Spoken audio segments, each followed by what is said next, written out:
Agung Prasetyo, implementasi Moh 5, pitutur luhur budaya Jawa sebagai metode dakwah di zaman sekarang ya.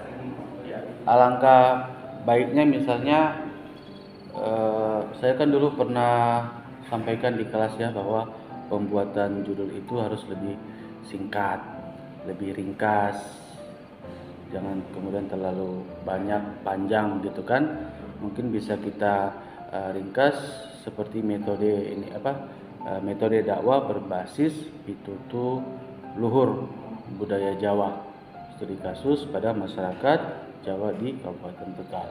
Nah, itu lebih singkat, lebih menarik dan lebih ilmiah lagi ya untuk judulnya begitu. Nah, untuk penjelasan latar belakang masalah kurang lebih sama kayak Wildan, itu hanya 2,5 halaman ya. Akan tetapi ini lebih baik ada footnote-nya, walaupun footnote-nya ini berasal dari website ya. Akan tetapi kenapa kemudian sedikit latar belakang masalah ini gitu. Kan harus dijelaskan mengenai variabel yang ada dalam judul Agung, supaya kemudian masalahnya jelas. Dalam latar belakang masalah nanti bisa ditambahkan penjelasannya, karena ini berkaitan dengan budaya, maka dijelaskan keberagaman budaya yang ada di Indonesia, bisa dijelaskan lagi. Kemudian juga dijelaskan mengenai pitutur luhur ini.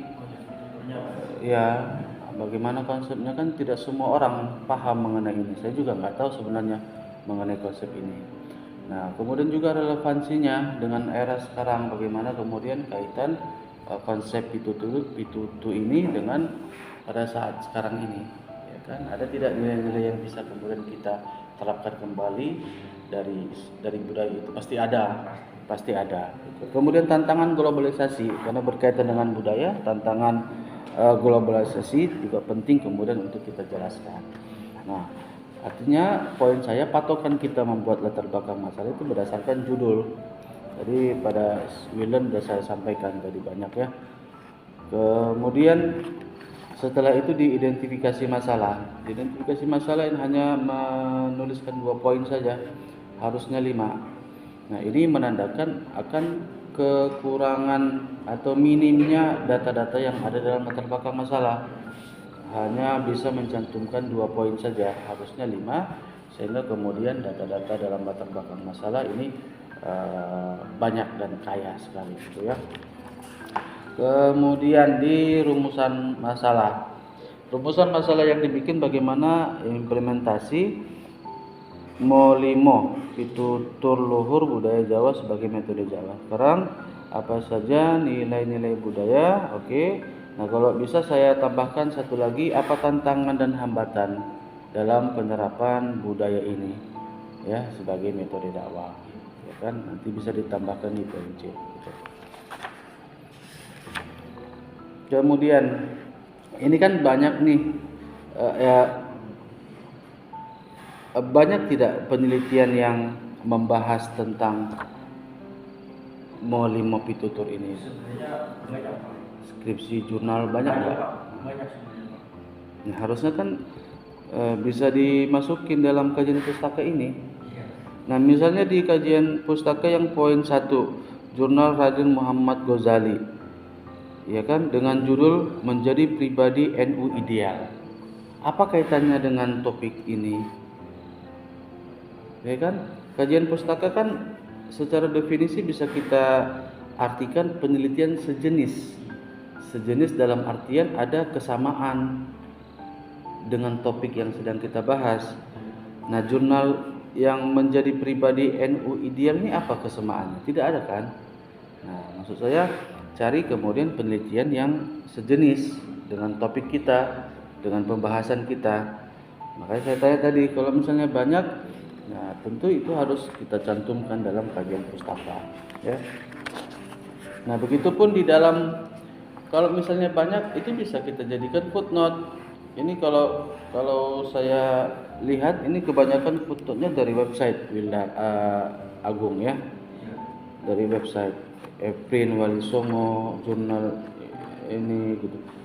Nah, alangkah baiknya kalau memang ada penelitian, buku-buku, pembahasan, skripsi mengenai tema ini, itu yang kemudian kita jadikan sebagai referensi ataupun footnote-nya, ya. Kemudian di landasan teori, tentu kalau kita membahas tentang dakwah, yang harus kita masukkan adalah teori dakwah. Kita membahas tentang implementasi, tentu kita menguraikan tentang teori implementasi. Karena ini berkaitan dengan budaya, tentu kita membahas tentang pitutur luhur ini sebagai kearifan lokal.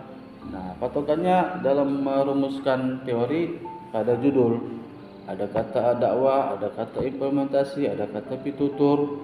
Nah, itu yang kemudian harus kita uraikan, kita mencari teorinya seperti apa. Walaupun ya penjelasan mengenai Muhallimo ini tidak masalah, ditambahkan juga, tidak masalah gitu. Kemudian yang terakhir di metodologi penelitian. Nah, ini terlalu banyak penjelasan di jenis penelitian, Agung, ya. Cukup satu paragraf saja. Karena jenis penelitian kita hanya menyebutkan jenis yang kita gunakan apa? Jenis kualitatif, kemudian kaitkan dengan topik, selesai. Tanpa kemudian menurut Strauss dan Corbin yang dimaksud dengan metodologi kualitatif adalah ini segala macam. Ini tidak perlu, ya. Cukup satu paragraf saja. Begitupun dengan pendekatan. Pendekatannya adalah pendekatan lapangan. Kenapa kemudian lapangan? Jelaskan mengenai berkenaan dengan topik. Ya, tanpa kemudian ada penjelasan metode kualitatif deskriptif, metode lapangan, cukup dijelaskan saja. Mengenai tempat dan lokasi penelitian, ya, dilaksanakan di sekitar lingkungan Kabupaten Tegal, Kecamatan Selawi. Kalau bisa ditambahkan mengenai alamat lengkapnya lagi, di sekitar mana nih? Sekitarnya kan sangat luas, ya. Kemudian juga informannya ada 3 orang, jabatannya bidang seni, kiai, dan dalang. Nah, kemudian setelah informan ada teknik penentuan informan namanya. Coba nanti dicek lagi di buku panduan apa saja unsur-unsur yang harus dicantumkan dalam metodologi penelitian. Nah, kalau dia lapangan dia tidak menggunakan sumber data lagi, gitu.